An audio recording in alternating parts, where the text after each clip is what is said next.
Panginoon. Lord, salamat po, Panginoon. Sapagat sa'yo nagmumula, Panginoon, ang lahat sa aming mga buhay, Panginoon. Lord, kung wala ka, Panginoon, maaari, Lord, na ang aming buhay, Panginoon, ay ligaw, Panginoon. Na ang buhay namin, Panginoon, o Diyos, sapagat alam namin, Panginoon, na ang pagtutuwid mo sa amin, Panginoon, ito ang nagdadala sa amin, Panginoon, sa tamang landas ng buhay, O God. Alam namin, O Diyos, sa umagang ito, nariyan ka, Panginoon. Patuloy na namumusap sa amin, Panginoon. Patuloy, Lord, na sa umagang ito, dalangin po namin, pangunahan mo po gawain ito. Lord, ang bawat gagamitin mo sa pulpito, Panginoon, lahat ng tatayo sa lugar na ito, Panginoon, lahat ng magbibigay ng special number, ang lahat ng gagamitin mo sa umagang ito, Panginoon. Lord, i-anoint mo ang bawat isa sa umagang ito, O Diyos.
Buhay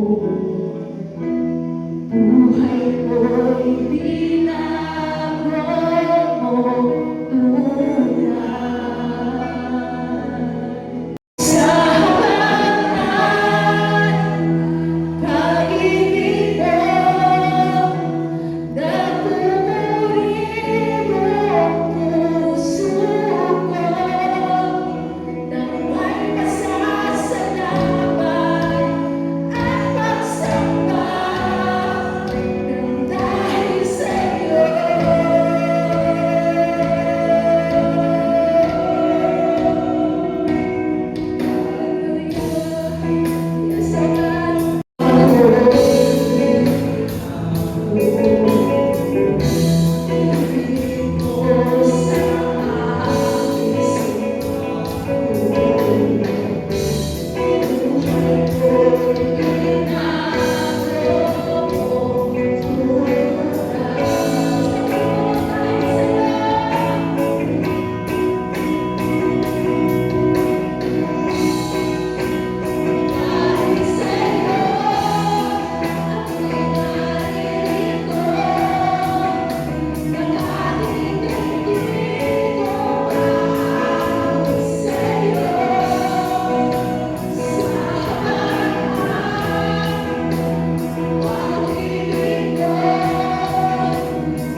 Sa paulit-ulit, Lord God, na problema na kinakaharap namin, Panginoon.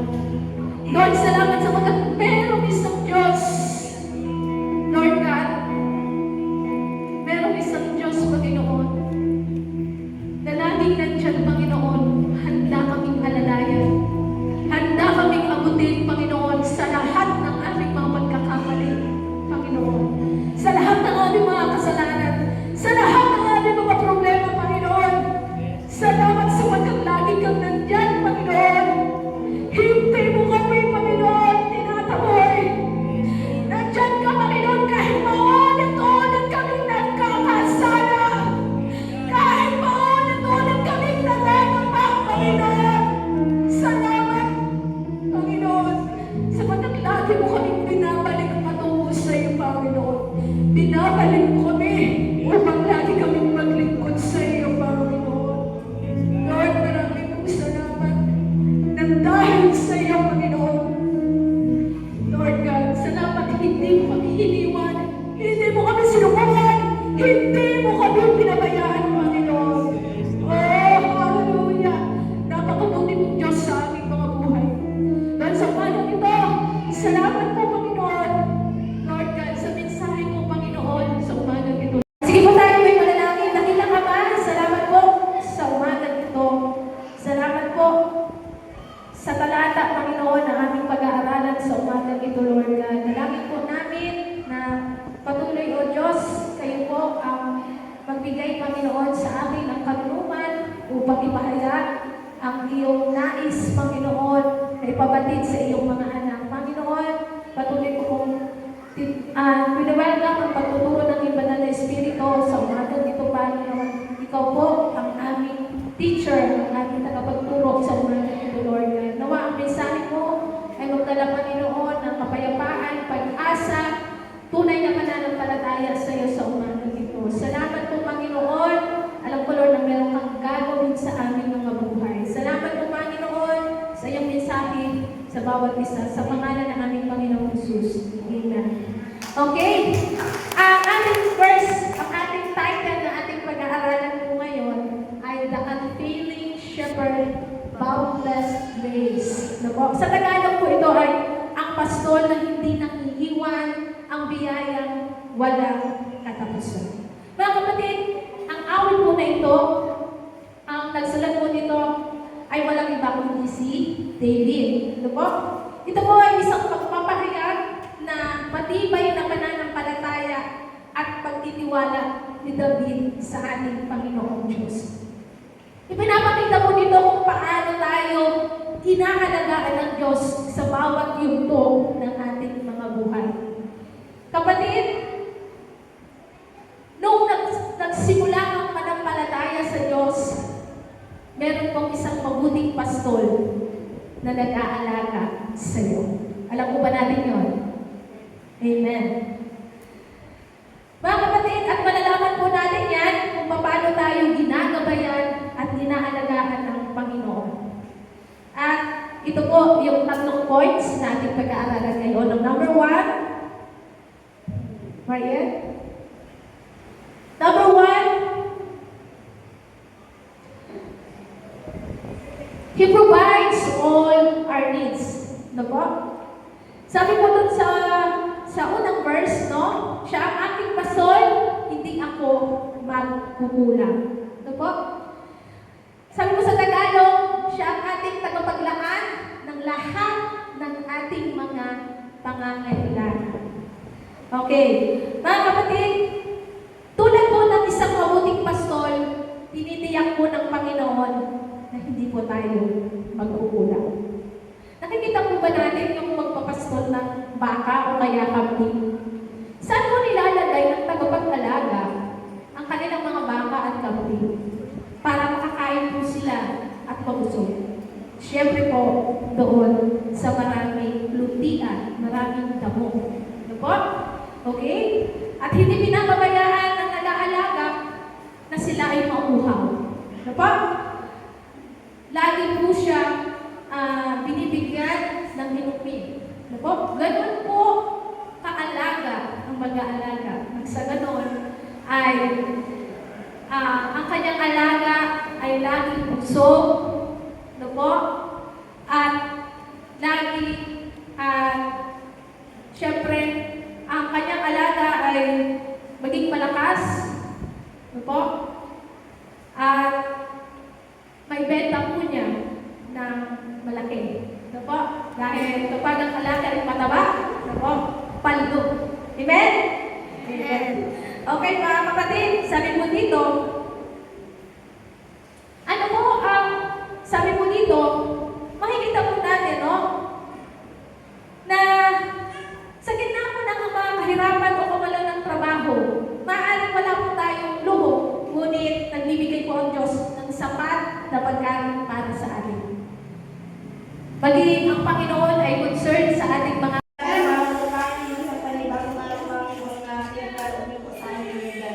maraming salamat po, Panginoon, sa nagtikot-tikot po kami, Panginoon, dito, Panginoon, sa inyong bahay ng Panginoon.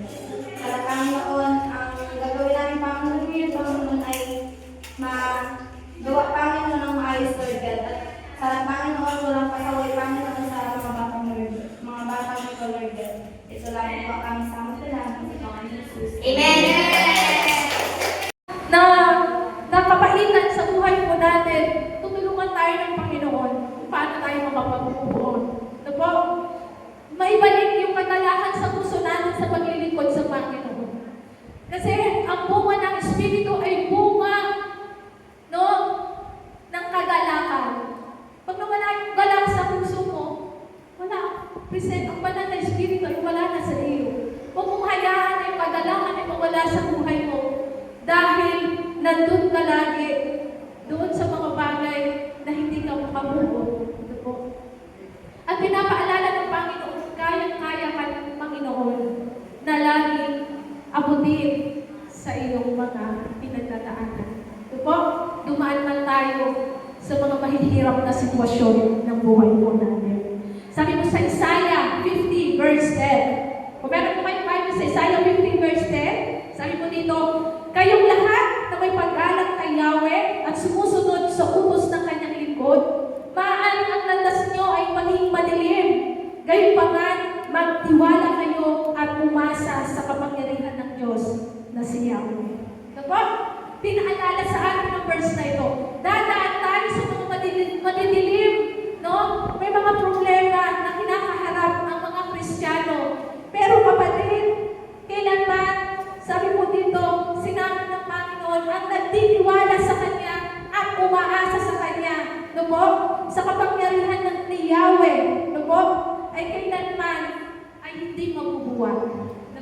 Amen? Amen. Next, three, last.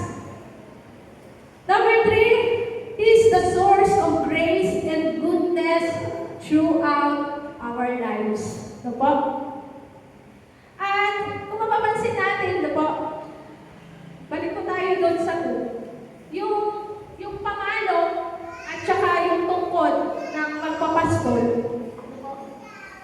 Makikita po natin, ang pastol meron siyang tungkol. Ano po, may kawin po yung tungkol ng pastol. Ang mga tupa, ano po, sila yung mga hayop na madaling maligaw. Mga kapatid, tayo rin po bilang tao, madali tayong maligaw. Pero dahil may nagpapastol ng buhay natin, dinadala tayo ng Panginoon pabalik lagi sa Kanya. Hindi niya hinahayaan na tayo'y maligaw ng labis. Kasi kung anak ka, na po, itutuwid ka ng Diyos. At ang pamalo, o tawag tinatungkol, yan ang nagdadala sa atin pabalik lagi sa Panginoon. Kaya minsan kahit anong iwas natin sa Panginoon, gumagawa siya ng paraan kung paano siya babalik ulit sa Panginoon. Na po? Naramdaman mo ba natin yun? Na po? Amen. At yung tungkol, na po, yung pastol, kapag ang kanyang mga tupa ay may mababangis na halo, na po, pwede siya pwede silahin, pwede siyang saktan ng mga hayop. Ito po, ang tungkol na yan ang ginagamit upang pamalo sa mga nagnanais na patayin ng kanyang mga alaga. Ito po, mga kapatid, ganun din po. Ang Panginoon hanggang nasa panig ka ng Diyos, no po, sabi niya kung nasa panig tayo ng Diyos, sino ang laban sa atin. Amen? Okay, next. The source of grace and goodness throughout our lives. Siya ang nagpapadaloy ng biyaya at kabutihan sa buong buhay natin. Naniniwala po ba kayo? Na po, ng Diyos ang nagpapadaloy ng mga biyaya at kabutihan sa buhay natin. Amen? Ang kabutihan at pag-ibig ng Diyos ay hindi lamang panandalian. Ito ay patuloy na susunod sa lahat ng araw ng ating mga buhay. Magandang umaga! Let's pray. Father God, thank you for coming in this Sunday. Lord, God bless us more spiritually, physically, emotionally, mentally, well, for Jesus, and then the gospel of Jesus, and lead us to prosperous and successful life. In the name of Jesus, I pray. Amen.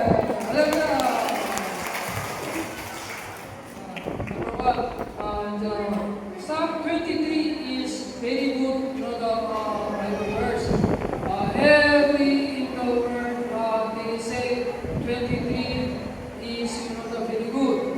And then number one, the provides all our needs. Provides all our needs.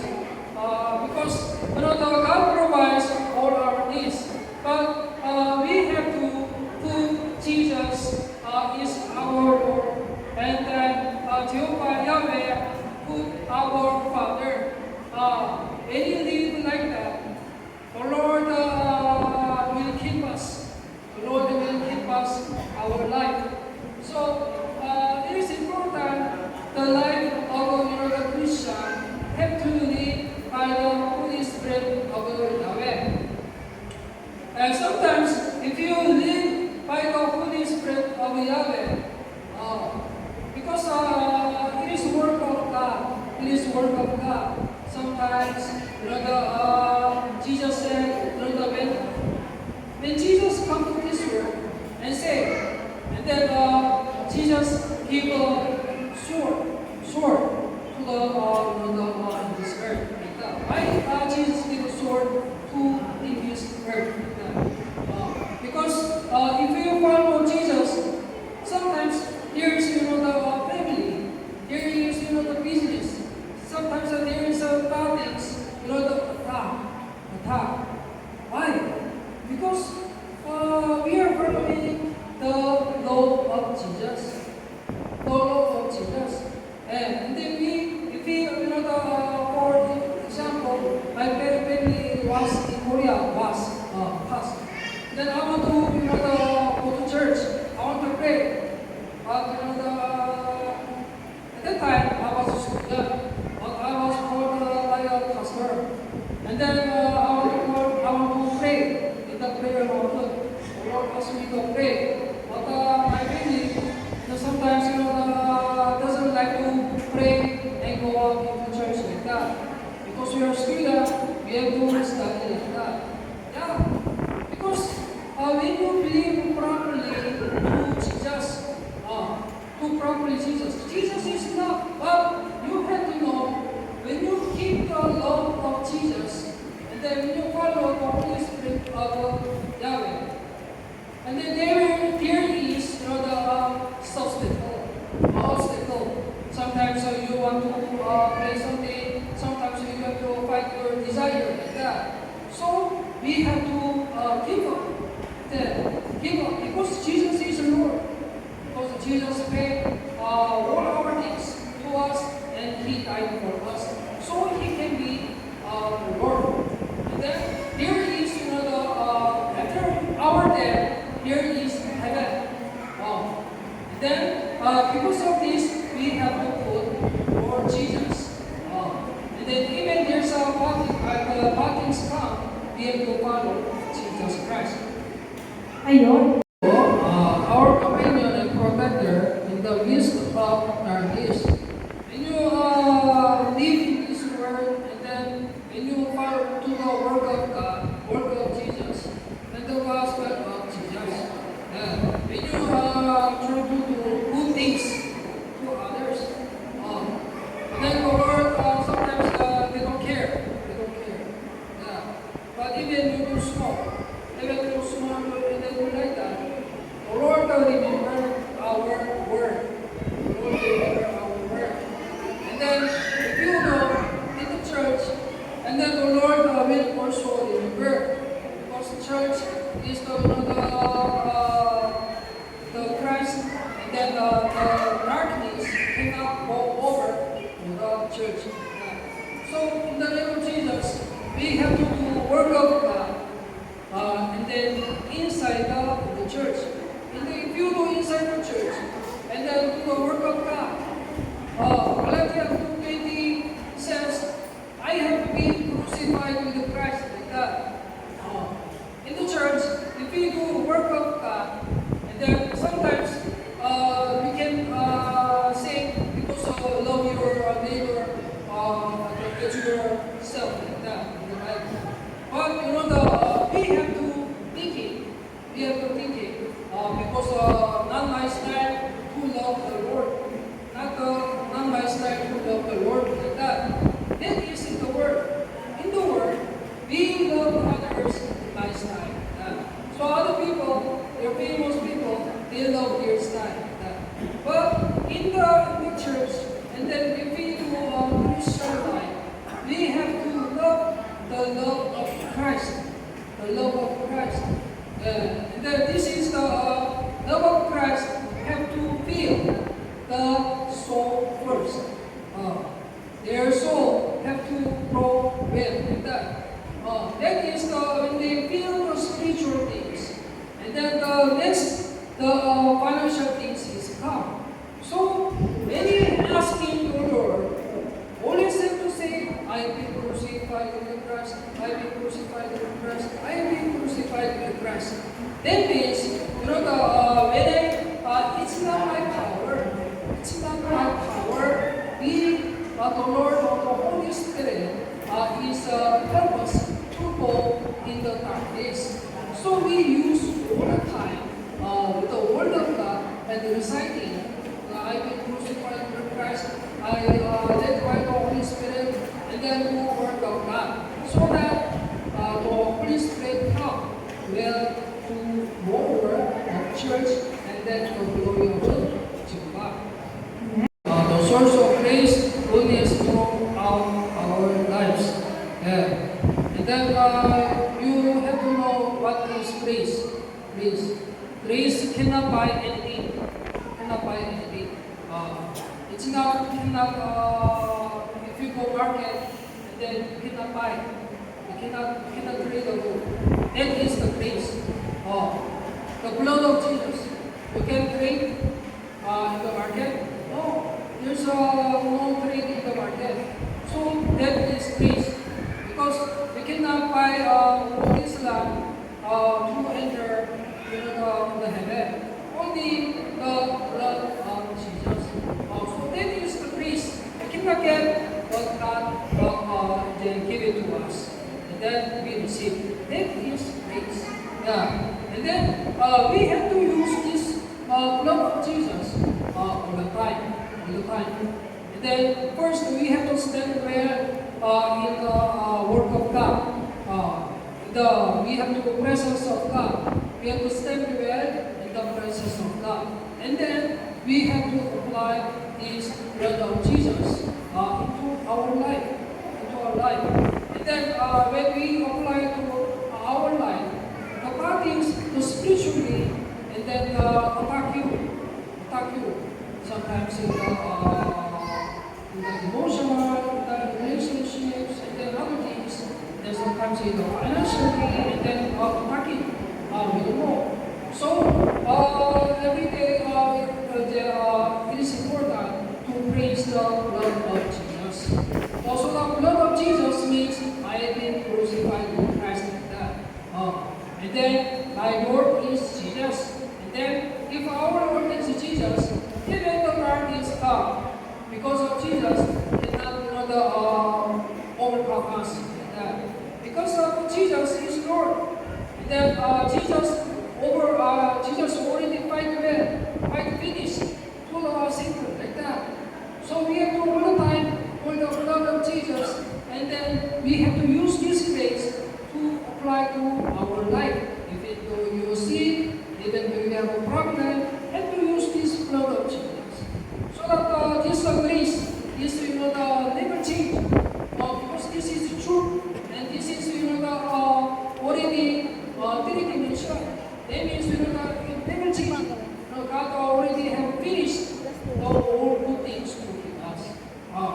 So all the time to let Jesus is be the Lord, and then conclusion. Let the all the time put the Jesus all the time Jesus as the Lord, and then we have to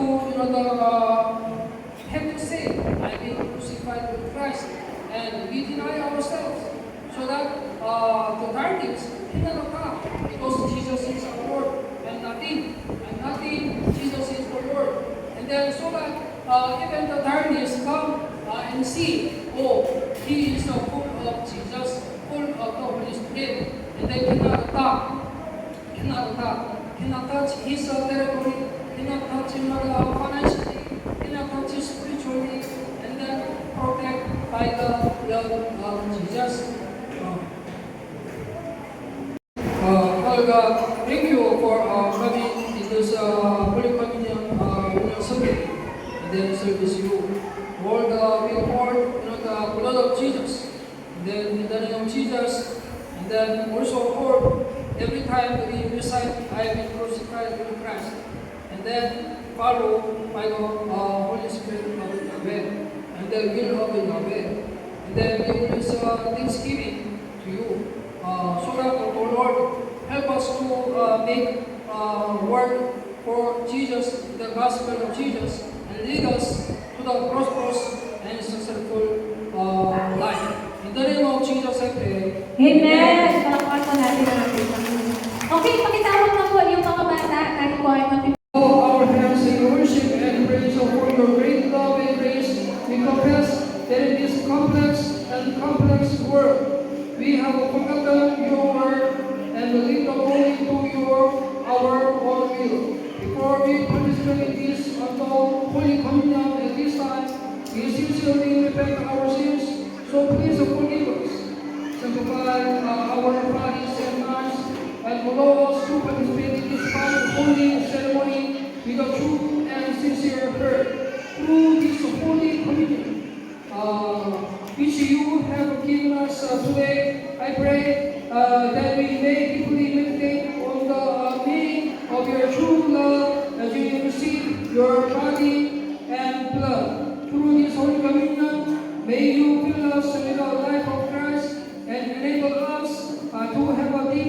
spiritual communion with you.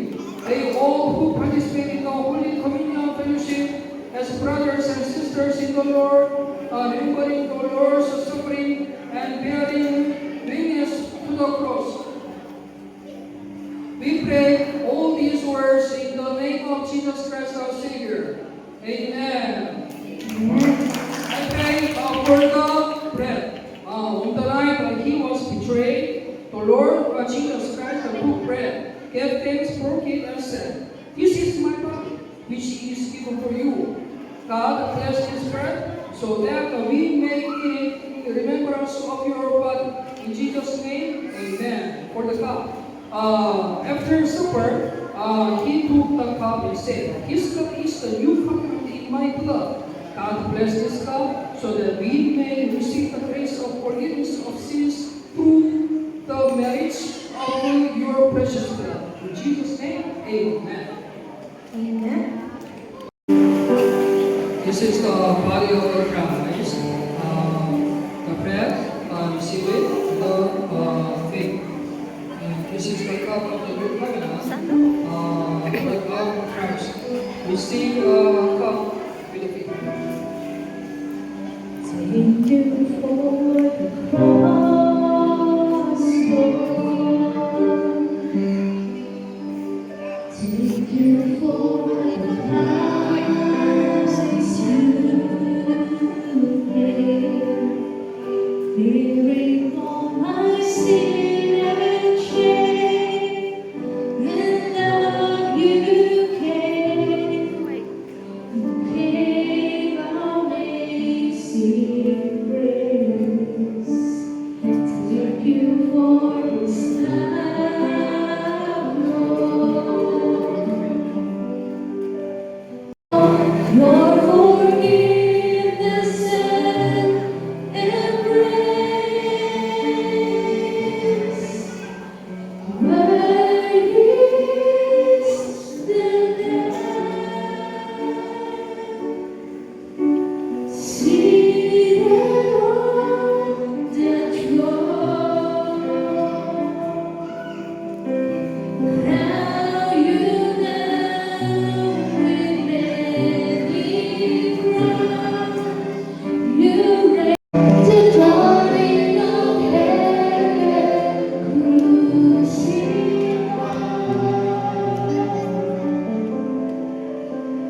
Worthy is the Lamb. Let's pray for the bread.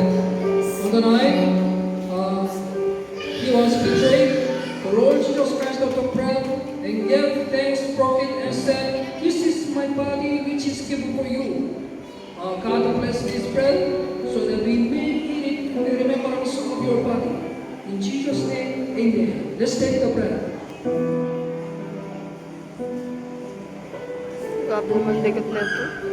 I pray for the cup. After supper, he took the cup, saying, "This cup is the new covenant in my blood." God bless this cup so that we may receive the grace of forgiveness of sins through the merits of your precious blood. In Jesus' name, amen. Let's take the cup.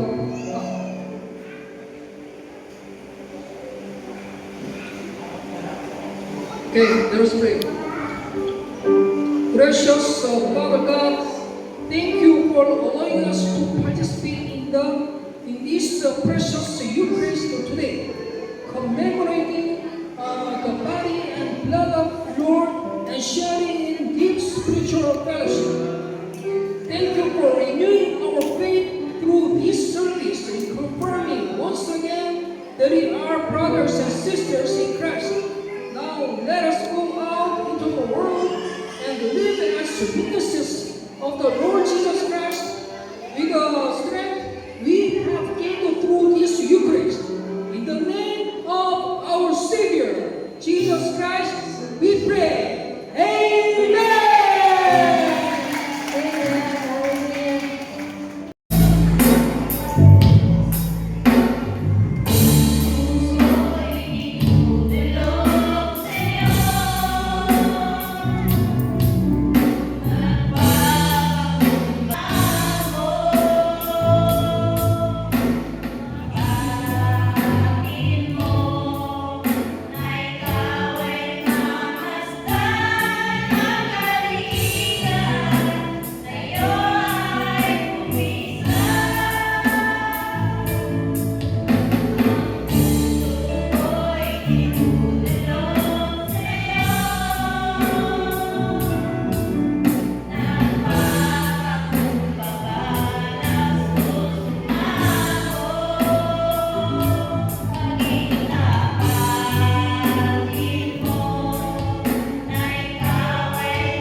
Wow!